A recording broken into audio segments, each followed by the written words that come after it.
Welcome to episode 42 of the Girl About the Globe podcast. In this week's episode, I'm discussing ways that we can be an animal-friendly tourist. Stay tuned.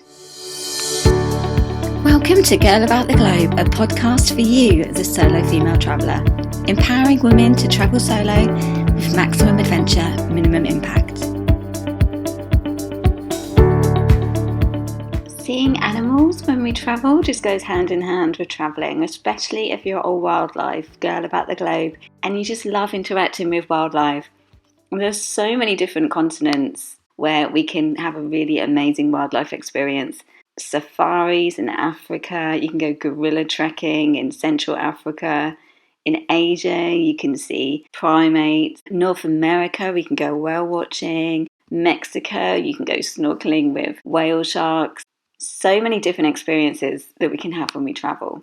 Luckily nowadays, as people are becoming more conscious about the experiences that we have, it's a lot easier to choose ethical wildlife experiences, which means not taking part in activities where animals can be exploited for tourism.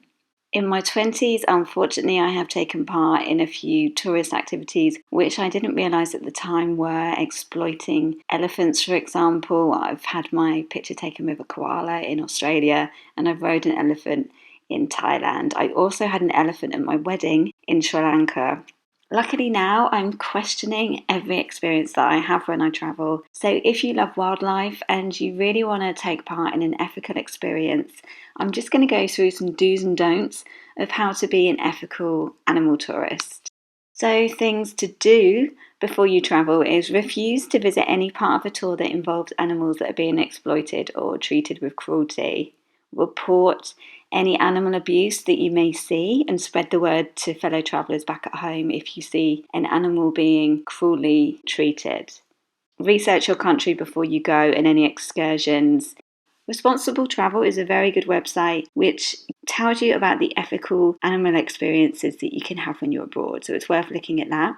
Make sure that you keep your distance when you're viewing animals in the wild, and also to stay on track if you are trekking or on safari to make sure that you're not disturbing the animals. Girl About the Globe doesn't endorse any zoos, so check licenses of any safari parks or any animal sanctuaries that you visit to make sure that they are internationally recognised welfare standards. There are some very good sanctuaries out there that look after orphaned animals or endangered species, but just make sure that the ones that you are visiting are ethical. Also, in regards to volunteering, because you can volunteer with animals and especially with marine life, make sure that you're only paying to volunteer in places where you know the money goes back into the community and goes directly to the running costs. So don't be afraid to ask how the money is spent before you sign up for any volunteering placements. Be very wary of any animal activity or interaction. Don't do this kind of activity, even if it is ethical, if you are feeling sick. And also make sure that you wash your hands before and after any contact.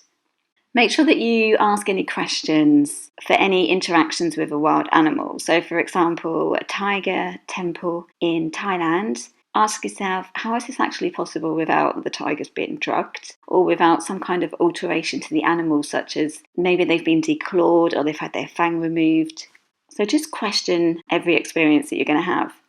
Also, if you do go into a wild habitat in any national park or protected area, take only photos and make sure that you leave only footprints.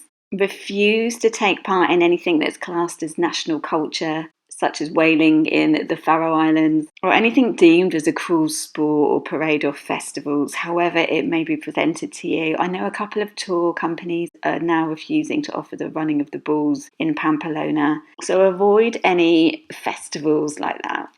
Things not to do is don't support exploitation, so don't give money to support an animal which is being used for entertainment. Anything such as a photo prop or street entertaining, or there's a monkey begging for food. Don't interact with any wild animals in captivity that are due to be released back into the wild. Again, with the entertainment, don't support any wild capture for any attraction to interact with a wild captured animal. Don't ride any animal that you don't think can take your weight. In some countries, such as China, they do eat a lot of exotic meats. As much as it may be cultural in that particular country, just avoid being tempted to eat any endangered or exotic meats.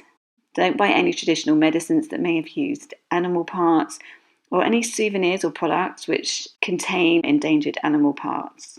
Don't feed any animals in the wild, even if you're encouraged to do so. And make sure that you check that the rescue centre or the sanctuary is actually an ethical one before you travel, which regards to breeding or reintroducing animals into the wild. And basically, if you wouldn't do it at home, try not to do it abroad.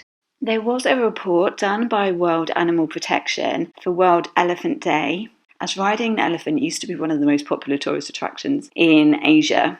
Their report actually found that nearly 3/4 of 3,000 elephants are kept in really cruel conditions.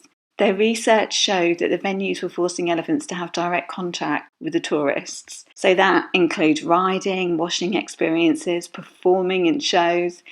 Elephants are wild animals and they're often kept in pain to keep them under control at those particular venues. So when they're not performing, the elephants at the tourist attractions are usually kept chained day and night, and most of the time the chains measure less than 3 meters. It's so important, if you want to have an experience with an elephant, to make sure that you are visiting an ethical elephant sanctuary. And it can be very difficult to know which venues are good. So I just want to go through a few in Asia that we recommend at Girl About the Globe. In Laos, you can go to Mandalao Elephant Conservation. You can experience an intimate, non-riding experience focused on education and elephant welfare. You can walk in the jungle with rescued elephants and learn how they communicate with people. In Thailand, you can visit Elephant Valley in Chiang Rai, which is a sanctuary that provides 40 acres of lush habitat for the resident elephants to live independently and behave naturally in a stress-free environment.